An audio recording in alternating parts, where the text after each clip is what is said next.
Bonjour et bienvenue sur KTV en direct dans votre temps de parole pour parler ce matin d'aviation, d'Air Austral et pas seulement, également du projet gazier. Et pour ce faire, nous avons notre invité Jean-Marc Grazzini, le directeur commercial et marketing d'Air Austral. Bonjour. Bonjour. Comment allez-vous? Super, et vous? Bien, caribou. Alors vous êtes là, il y a le forum économique qui démarre aujourd'hui et demain, vous serez présent lors d'une conférence par rapport au projet gazier qui intéresse vraiment Air Austral. Tout à fait, tout à fait. Je crois qu'on est là pour deux raisons principales.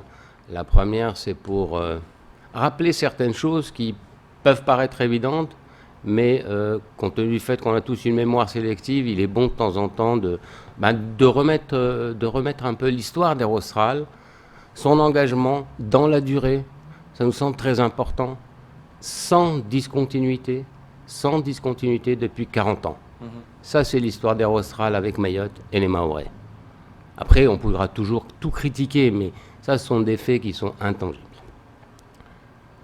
Donc ça, c'est une chose. Et la deuxième, c'est effectivement, comme on a, pendant 40 ans, accompagné le développement de Mayotte, son désenclavement, sa connectivité aérienne, le transport de marchandises, les médicaments, le périssable, la poste, les évasans, les évacuations sanitaires, nous en faisons 2000 par an entre les civières et les évacuations sanitaires normales, etc.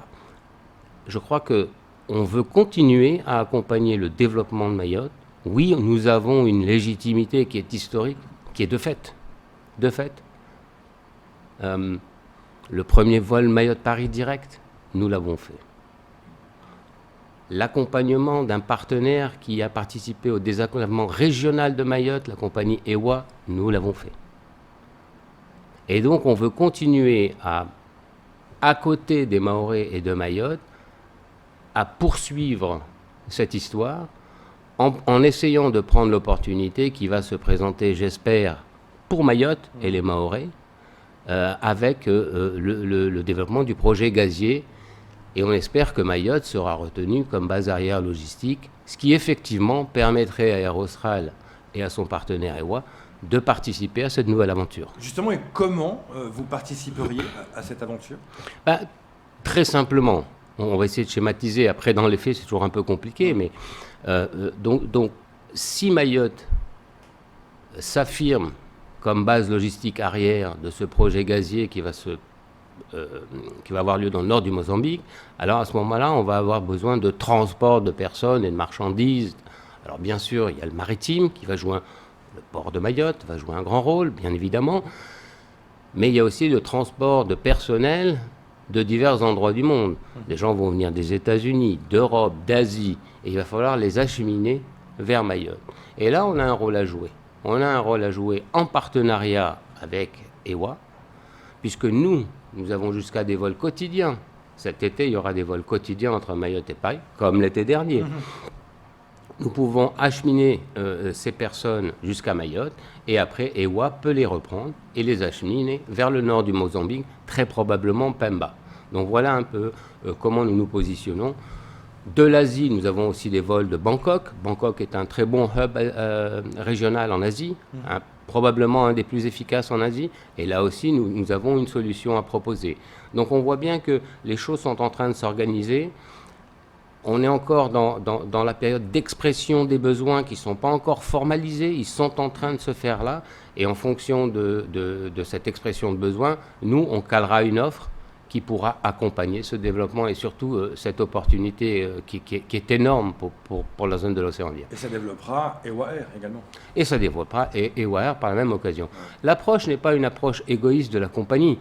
Bien sûr, nous sommes un opérateur économique, oui. Bien sûr, nous avons une vocation commerciale, bien évidemment, mais voilà, je pense que si ce projet se confirme avec comme base arrière logistique Mayotte, alors les retombées sont pour tout le monde. Camar Bourra, une question à vous poser. Alors, monsieur le directeur, j'aimerais d'abord qu'on revienne sur les 40 ans de mariage, vous l'avez dit, avec Air Austral et les Mahorais. Mais on a l'impression que 40 ans de mariage, avec des hauts et des bas, mais les Mahorais sont restés surtout sur le bas. en disant Aerostral, c'est pas nous, on s'est pas approprié, contrairement à EWA, où les Mahorais aujourd'hui commencent à dire voilà, enfin, on reconnaît une compagnie qui nous appartient. Est-ce que là, avec Mayotte Invest, quand on entend les différents acteurs économiques à qui on dit venez à Mayotte, installez-vous, contribuez à l'économie mahoraise, mais avec les Mahorais, est-ce que là, l'opération séduction Aerostral ne serait pas d'abord de reconquérir un peu ces cœurs perdus des gens qui ne font plus confiance à la compagnie? Écoutez, je respecte, et on respecte tous les avis, toutes les impressions, mais les faits parlent d'eux-mêmes. Les faits parlent d'eux-mêmes. Je crois que si on comptait le nombre de Mahorais et de Mahoraises qui ont pris pour la première fois l'avion en montant dans un avion d'Aerostral, on serait très surpris. Et dans les faits, dans un environnement même compétitif, s'il y a un choix à faire, ben, on serait surpris du nombre de gens qui choisiraient Aerostral. Il y a un attachement à la compagnie, on le sait, on le sait. Alors comme d'habitude, comme nous sommes un opérateur aérien important sur ce territoire, il est évident, et un des rares d'ailleurs, je tiens à le souligner, j'ai insisté tout à l'heure sur la continuité sans faille de notre présence à Mayotte. À l'inverse de certains qui vont, qui viennent. D'accord ? Je parle de personnes en particulier. D'accord ? Notre engagement, il est dans la durée. D'accord ? Pour toutes ces raisons, moi je crois que je regarde les chiffres. Les gens continuent à voler sur Aerostral. Alors, ici et là. Ils n'ont pas le choix à Mayotte de voler avec Aerostral. Écoutez, vous êtes les seuls pour l'instant. Bah écoutez, peut-être. Mais encore une fois, c'est un très bon point que vous soulevez. Et donnez-moi 30 secondes, parce que je crois que là aussi, il faut aller au fond de la logique et de l'explication. Pourquoi nous sommes les seuls ? Nous sommes les seuls parce que nous sommes engagés et nous avons investi dans un avion, un type d'avion qui permet de décoller à pleine charge de Mayotte et ce qui nous permet de faire du Mayotte-Paris en direct. Les autres pouvaient le faire aussi. Ils ne l'ont pas fait. Ils n'ont pas fait ce choix. Alors je veux bien qu'on puisse reprocher tout, mais encore une fois, les faits parlent d'eux-mêmes. Nous avons fait ce qu'il fallait pour s'adapter aux contraintes d'exploitation qui existent à Mayotte, la piste courte par exemple. Les autres ne l'ont pas fait. On continue sur ce sujet. Je cite le président de French Bee qui avait envoyé une lettre au président du conseil départemental. Je cite le président de Corsair qui avait fait à peu près le même type de déclaration où il disait que sur un plan d'exploitation opérationnellement donc, et sur un plan de la rentabilité économique, bon, ça ne les intéressait pas. Pourtant, Corsair maintenant est de nouveau là. Vous leur poserez la question, je ne peux pas répondre à leur place. Moi, je regarde. Hein, encore une fois, soyons factuels, parce qu'après, on peut être dans l'inconscient, dans la psychologie des gens. Pas de souci. Mais là j'essaye d'être factuel. Alors, je veux dire, on peut tout nous reprocher, mais les faits parlent d'eux-mêmes, encore une fois. Nous avons fait ce choix qui nous a permis de réduire le temps de voyage des Mahorais et des Mahoraises à 9h45 quand il fallait 16 ou 17 heures quand on passait par la Réunion. On avait peut-être intérêt encore à continuer à faire passer les gens par la Réunion sur un plan purement on va dire de modèle du transport aérien et qui est de nourrir les hubs, etc. On ne l'a pas fait, on a fait un choix inverse pour Mayotte parce qu'on sait que c'est l'avenir. Donc nous, on a une vision, on a une stratégie qui cale à notre vision, dont acte. Voilà. Les autres pouvaient le faire, ils ne l'ont pas fait. On ne peut pas nous reprocher ça. Alors c'est vrai, il y a un monopole de fait, parce que je sens un petit peu... mais encore une fois, j'en suis le premier désolé. Nous, on n'a pas ni la capacité ni la volonté d'empêcher qui que ce soit de venir desservir Mayotte. Alors, monsieur le directeur, on sait que vous avez traversé une série noire où la flotte a été touchée souvent par des pannes techniques. Vous avez fait venir Vamos Air. Aujourd'hui, il y a Corsair qui va revenir un peu dans la région.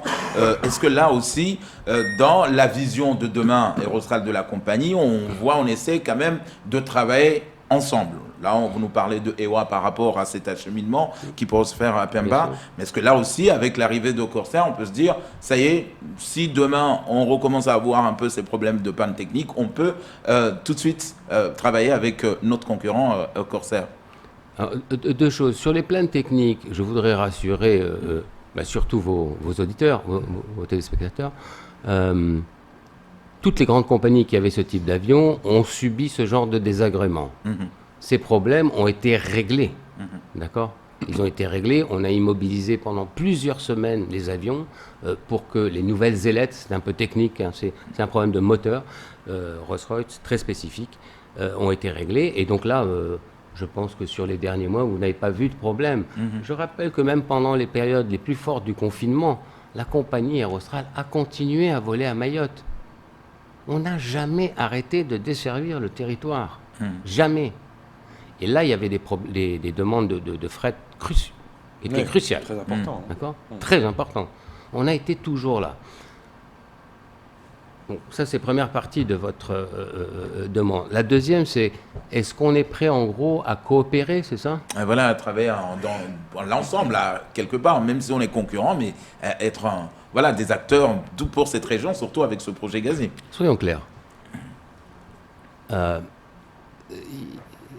Nous sommes responsables et on a une responsabilité aussi vis-à-vis de nos actionnaires. Hein. Donc, nous, on est sympa, mais enfin, la concurrence, c'est la concurrence. Et donc, on sera compétitif. Enfin, quand on vient pour renforcer notre légitimité, c'est un message qui, je crois, est important, qui est fort et qui positionne la compagnie. Donc, à partir du moment où quelqu'un vient en quelque part, vous savez, il y a deux manières de travailler. Soit vous venez parce qu'il y a une croissance du marché et vous accompagnez le développement, soit vous venez et vous prenez des parts de marché. Nous avons, je répète, fait beaucoup d'investissements pour accompagner la croissance du marché. Donc, je ne vois pas quel type de coopération on pourra avoir. Après, restons ouverts, on ne sait jamais ce qui peut arriver dans le business. Mais Jean-Marc aujourd'hui, Grazini, je vois pas. vous êtes un homme d'aviation, vous avez votre carrière été à New York, vous avez bossé pour les compagnies aériennes américaines, maintenant vous êtes avec Air Austral depuis un bon moment. Vous connaissez ce milieu par cœur. Dans un interview, vous avez déclaré que maintenant, aujourd'hui, l'incertitude est devenue la norme. À ce point-là ? Oui, la crise sanitaire qui nous préoccupe tous et impacte à un niveau jamais vu l'industrie du transport aérien. Jamais vu. Il y a 2 semaines, les compagnies américaines ont licencié 50 000 personnes. On est dans une situation qui est extrêmement inédite et très, très forte, très grave. Le manque de visibilité aujourd'hui, je dirais, il est énorme. J'en veux pour preuve les dernières décisions qui ont été prises la semaine dernière où on a en quelque sorte organisé un confinement nocturne de 21h à 6h. Et cette décision, personne ne l'imaginait. Donc on voit bien qu'on est dans un environnement qui est totalement incertain. Totalement incertain. Pourquoi ? Parce qu'en plus, il agit sur la psychologie des gens. D'accord ? J'en veux pour preuve. Vous voyez, j'essaie d'imager mon propos à chaque fois, parce qu'on pourrait dire, il raconte des salades. Non, je veux dire, moi j'ai des faits, quoi. Il y a 2 semaines, sur le mois dernier, disons, les compagnies sur la Réunion ont déclenché une guerre tarifaire énorme, avec des prix jamais vus. Résultat des courses, le marché n'a pas été stimulé. Mais pas du tout. Pas du tout. Parce que les gens ont peur de prendre l'avion ? Mais parce que vous ne pouvez pas stimuler la demande en période de crise sanitaire. Les gens ont peur, bien sûr, les gens ont peur. Il y a les obstacles des tests. Est-ce que je vais avoir mes résultats, pas mes résultats, etc., etc. Maintenant, les bars et les restaurants sont fermés de 21h à 6h. En général, quand vous vous déplacez, vous allez faire peut-être un restaurant, vous allez rencontrer des amis dans un café. Voilà, bon, ça, voilà. Donc, on est dans un environnement qui ne favorise pas du tout une reprise de la demande pour le moment. J'en veux pour preuve, notre réseau régional est arrêté pour le moment, à l'exception de Mayotte, de Réunion Mayotte, et de Nosy-Bé, que nous avons repris la semaine dernière à une fréquence par semaine, alors que normalement nous en avions 4. Tout le reste du réseau est arrêté. Il y avait 2 vols cette semaine, hein, je crois. Donc, sur le long courrier, nous sommes à 50% de notre capacité. Enfin, la situation, oui, je le concède, elle est préoccupante. Vous arrivez à préserver les emplois d'Aerostral? Vous arrivez à sauver les mobs, comme on dit? Oui. Alors, il y a 2 facettes. Il y a les Gaulois qui vont dire le ciel me tombe sur la tête. Nous, on est Gaulois, mais pas tout à fait, quoi. Nous, on travaille. Mon président est à la manœuvre. Bien sûr, notre souci numéro 1 aujourd'hui, et notre préoccupation majeure, c'est de préserver l'outil pour qu'au moment de la reprise, on soit là et on puisse de nouveau servir nos clients. Voilà. Ça, c'est le souci numéro 1. Donc oui, les emplois sont préservés. Nous avons mis un accord de performance collective en place, un accord de rupture conventionnelle, nous avons tenu les PGE, les prêts garantis par l'État. Ça, c'était important aussi. Nous avons du chômage partiel. Ouais. Donc on prend effectivement l'avantage de tous les outils qui sont à notre disposition aujourd'hui, mais qui ne seront certainement pas suffisants, parce qu'on voit bien que les scénarios sur lesquels ont été bâtis ces outils, aujourd'hui ne se vérifient pas. Donc à un moment donné, il va bien falloir trouver autre chose. Alors, monsieur le directeur, tout à l'heure, je parlais d'opération séduction. Vous savez qu'à Mayotte, on dit tous les vendredis, c'est Salouva. Et Aerostral avait lancé récemment ses promotions tous les vendredis, où on pouvait avoir un billet à tarif, voilà, en tout cas, intéressant. Est-ce que ça veut dire qu'également, même si on est toujours dans cette crise, mais est-ce que c'est ce genre d'opération qu'il faut également continuer à proposer aux Mahorais? Bien évidemment, bien évidemment. Notre rôle, il est d'accompagner la demande et d'accompagner aussi les fluctuations de la demande. Donc oui, il faut stimuler, bien sûr, en période de basse saison, il faut stimuler le marché. Oui, bien sûr, il faut entretenir cette demande. Si vous ne l'entretenez pas, ou elle va se tarir, ou elle va passer chez d'autres. D'accord ? Vous savez, l'environnement concurrentiel, il va bouger, bien évidemment. Les choses ne sont pas immuables. Le jour où j'aurai une piste longue à Mayotte, je suppose qu'il y aura un appel d'air. D'accord ? Donc, soit on ne veut pas voir, c'est la politique de l'autruche, mais c'est dangereux parce que vous ne vous préparez pas. Vous préparez pas le marché. Nous, on n'est pas dans cette dynamique. Oui, mais bien sûr, les prix du vendredi, ça continue. Et puis d'autres choses arriveront, bien évidemment. Bien évidemment. Jean-Marc Gradini, merci beaucoup d'être venu. Je vous rappelle que demain, vous serez présent pour ce forum économique entre 10h15 et midi. Il y a une conférence sur le projet gazier du Mozambique. On en a parlé et Dieu sait qu'on en reparlera. Merci beaucoup d'être venu ce matin. Merci, bonne journée. C'est tout pour ce temps de parole.